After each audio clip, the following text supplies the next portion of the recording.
전번주에 이어서 이번 시간은 소멸시효 기간 중에서 채권의 단기 소멸시효 기간, 특별히 민법에 3년, 1년의 단기 소멸시효 기간을 정해둔 게 있습니다. 이 부분에 대해서 공부를 하겠습니다. 이 단기 소멸시효 기간을 규정한 이유는 첫째는 이러한 채권이 일상에서 빈번하게 발생하고 또 그 소액이고 영수증이 교부되지 않죠. 그죠? 그래서 거의 교부되더라도 오래 보존하지 않죠. 매일매일 하는 영수증, 그죠? 단기간에 결제되는 것이 관행이다.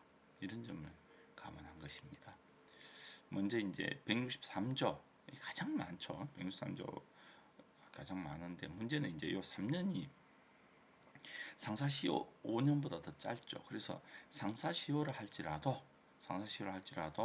여기에 해당되면 5년이 아니라 오히려 민법으로 옵니다. 그죠? 우리가 보통 상법은 더 짧다, 그죠? 상사시효는 더 짧다고 하지만은 여기에 3년이 걸리면 다시 민사 쪽으로 해가지고, 그죠? 민법이 적용되는 겁니다. 그래서 더 짧은 부분이 적용됩니다. 첫째 보면요, 1호 이자, 금료, 그죠? 1년 이내로 정해진 채권입니다. 주로 이제 이것은 어떤 기본적인 채권이 있고 그냥 그 부수적인 지분적인 채권에 해당됩니다. 다시 말해서 원본 채권이고 이자, 근로계약에 대한 채권이고 거기에 따른 금료채권. 대부분 우리나라의 경우는 1개월 단위로 되고 있죠. 그죠? 그걸 넘어서 버리면 안 됩니다. 넘어서 버리면. 그 다음 이제 2, 4, 5는 이제 전문 의사나 변호사들의 채권입니다. 우리 이제 병원에 가서 한 1년만 지나버리면 안 내도 되는 겁니다. 보통 때는 그런데 이제 장기 입원의 경우에는 좀 문제가 될 수가 있습니다. 그래서 3호가 도급, 우리가 공사 도급 생각하면 됩니다. 공사 도급, 그죠? 도급 계약에 있어서 공사하는 사람이 가지고 있는 채권. 6호는 이제 상품 대금, 그러니까 물품 대금 채권이 나옵니다. 보통 굉장히 많죠, 그죠? 실질적으로 물품 대금 채권을 말하고. 7번은 이제 현재는 잘 없는데 수공업자, 제조업자 의무에 관한 채권 보겠습니다. 첫째 이제 이자 부여료, 금료, 사용료 중에서 1년 이내의 기간으로 정한 금전 물품지급 채권. 여기서 1년 이내의 정기적이라 그러면 이 변제기가 1년 이내라는 의미가 아닙니다. 그게 아니고 1년 이내 정기적으로 계속 변제기 자체가 1년 이내라고 무조건 되는 것이 아닙니다. 1년 이내로 정기적으로 지급되는 매달 2개월 이런 식으로, 그죠? 지분적 채권, 원본과 지분이 있을 경우 원본 채권은 여기에 해당되지 않습니다. 예를 들면 원본 채권 자체는 일반 채권 10년, 그러면 상사시효 5년이 적용됩니다. 원금, 그죠? 원금. 정기금 채권이어야 된다. 1년 이내의 단위 기간이 계속 정기적으로 계속해서 하는 겁니다. 그래서 예를 들면 한 번으로 딱 된다. 이자는 그냥 전부 한 번으로 한다. 그러면 이거는 1년 이내의 그 채권이라 할지라도 이건 정기적 채권이 아니잖아요. 그죠? 그래서 이것도 10년 또는 5년 소멸시효 적용이 됩니다.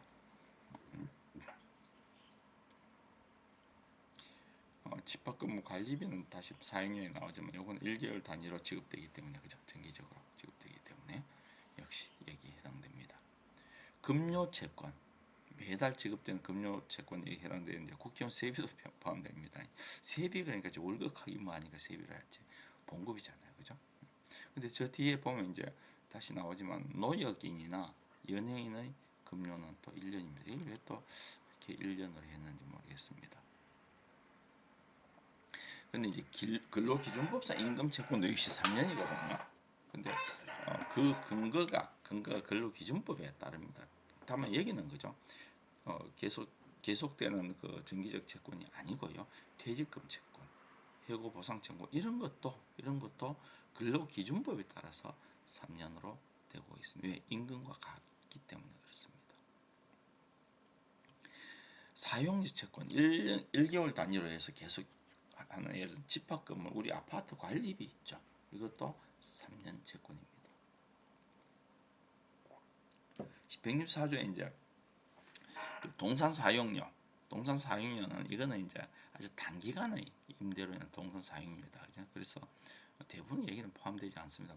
나중에 필름 사용료 뭐 이런 게 여기에 해당된다는 판례가 있습니다. 그래서 어느 정도 기간이 장기에 걸쳐서 되는 것은 3년입니다. 정수기 우리말 쓰죠. 정수기 대여로는 이거는 3년입니다. 3년. 금융리스의 리스로 채권 계불이금. 금융리스라는 것이 이제 리스는 리스인데 사실은 물건을 하자면 돈을 빌려주는 거죠. 이거는 그냥 리스로 자체니까요. 지분 채권이 아니거든요. 이 자체는 리스 자체니까 계속해서 뭐 지급하기는 하지만은 이건 원금도 포함되고 뭐 이런 거기 때문에 이거는 이제 3년이 아니고요. 보통 상사가 되겠죠.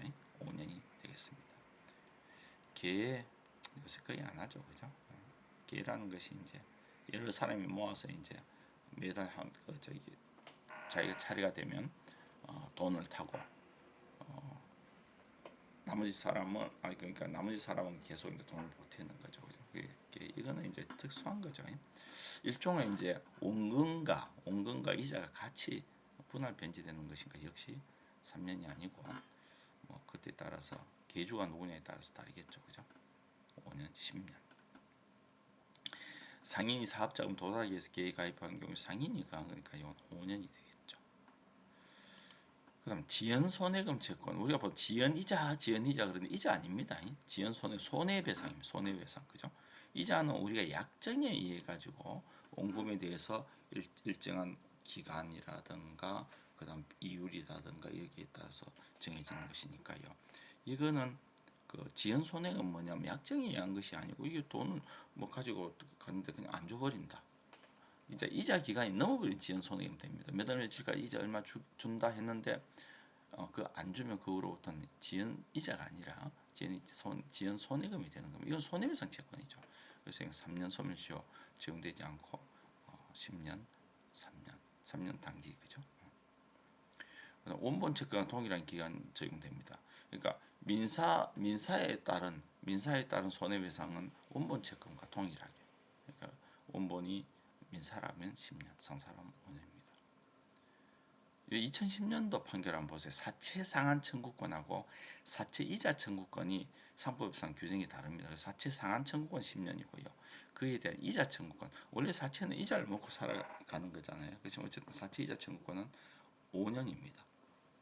근데 사채 상환 청구권에 대한 그 지연 손해금은 역시 10년이고요. 사채 이자 청구권에 관한 지연 손해금은 5년이 된다. 이 판결 주의하셔야 됩니다.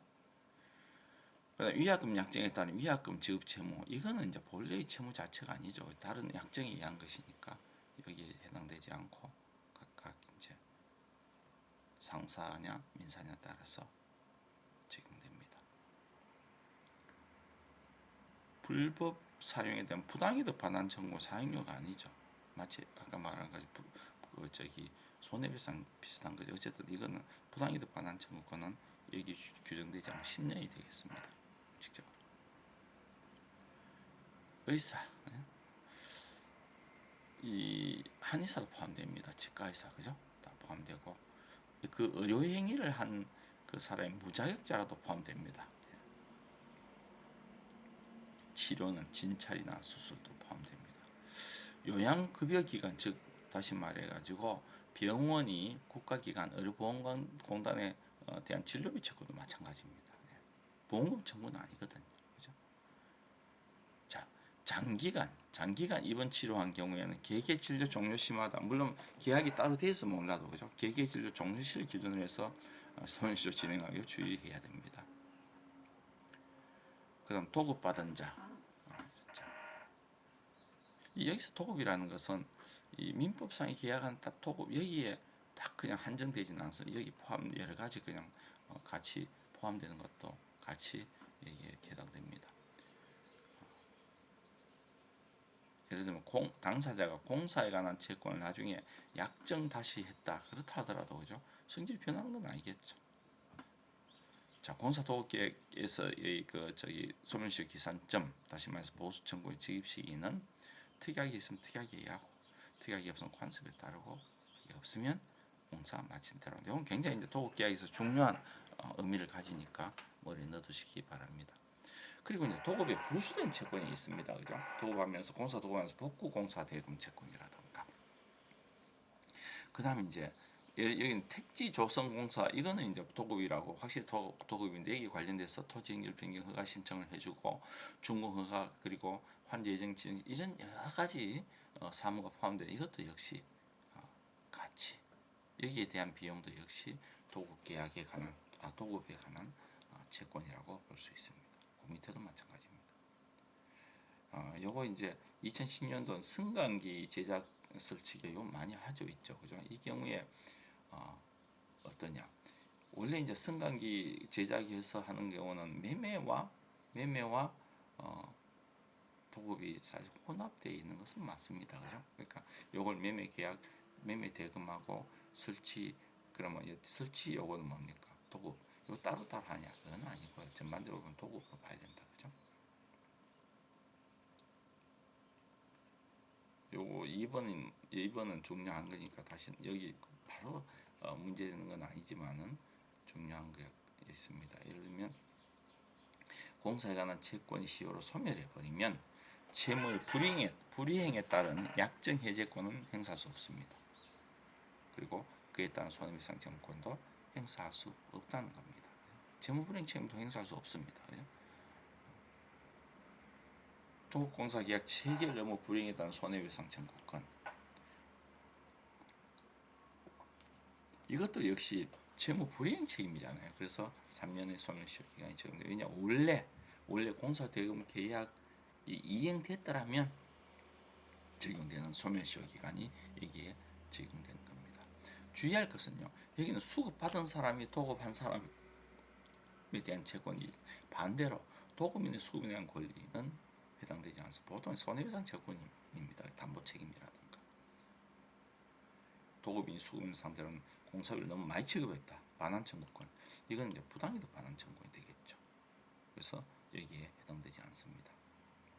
그리고 건설 도급계약 상행인 경우에 도급계약성 하자 보수에 가름하는 소멸성 채권, 이건 상사채권입니다.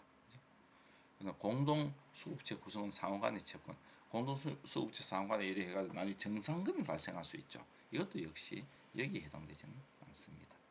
일반적으로 5년이 되겠죠, 그죠? 그다음 변호사, 여러분들이 나중에 문제될 되겠죠. 그리고 생산자 및 상인이 판매한 생산물 상품의 대가, 이건 영리 목적으로 한 겁니다. 그래서 보통 물품 대금 채권 타입이 포함돼, 물품 대금 채권 굉장히 많죠, 실무상. 영리 목적으로 해야 되기 때문에 농협이 어떤 물건을 판다거나 했을 때는 3년에 적용되지 않습니다. 그죠? 상인이 적용돼, 상인이 아니기 때문에, 그죠? 상인이 아니기 때문에 여기 5년도 적용되지 않고 3년도 적용되지 않을 수가 있습니다. 그죠? 참 길게 되죠. 대가채권 자체해야 된다. 근데 예를 들면 위탁 매매의 경우는 어떻습니까?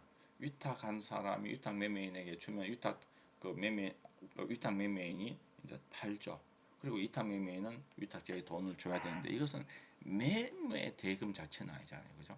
두 사람 사이 매매 대가 자체가 아니잖아요. 그래서 여기는 포함되지 않는다는 겁니다. 즉 위탁 매매인이 위탁자에 대해서까지 위탁 매매 대금 납부할 의무라든가 그 이행 담보에 대한 지급 의무는 이건 법정 책임이기 때문에 매매로 인한 상품 대가가 아니죠. 그래서 3년에는 해당되지 않습니다. 보통 상사시효가 되겠죠. 위탁 매매인은 상인이니까, 그죠? 당연 상인이잖아요. 수공업자, 제조업자에 대한 수공업자는 보면 지금 어떻게 봅니까? 저희들은 보면 이제 양복을 많이 했거든요. 옛날에 따로. 요새 양복 따로 테일러 안 하죠. 커스텀 테일러 안 하죠, 그죠? 그런 거. 이발사도 이게 포함된다 돼 있네, 그죠? 세탁업자. 제조업자는 뭡니까? 물건을 가공해서 주는 거, 표구사예요, 그죠? 이제 이거는 주문자 고용관계에 서지 않는 경우죠. 그다음 1년의 단기 소멸시효, 여관, 대석, 의복, 친구, 동성상 이건 뭐 일리와 비슷하고요. 문제는 노역인이나 연예인의 임금. 노역인, 연예인, 노역인은 보통 우리 공사하는 분들 있죠. 보통 노가다 이런 분들. 연예인 1년밖에 안 돼요. 참. 그다음 학생의 여러분들 이제 공납금, 기숙사 이런 게 포함됩니다.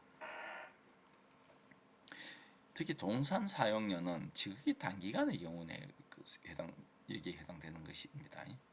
그래서 중기 임대료는 단기간이 아니죠, 그죠? 이거는 민법이나 상법 이런 데 포함되고요. 정수기, 대여 이것도 역시 단기간 하수 아니잖아요, 그죠? 상사시효는 1년 원래 3년이지만 여기에 해당되면 1년이 된다. 노역인, 연예인, 노역인은 이제 사용자 종속 관계에 서지 않고 그냥 제공하는 겁니다. 일당 이런 식으로. 여기서 간병인 요새 많이 문제가 됩니다. 간병인. 임금 채권이라 할지라도 노역이나 연예인은 그런데 이제 이 외의 급료 채권은 그죠? 노역이나 연예인 이외의 급료 채권은 당연히 3년이 되겠죠.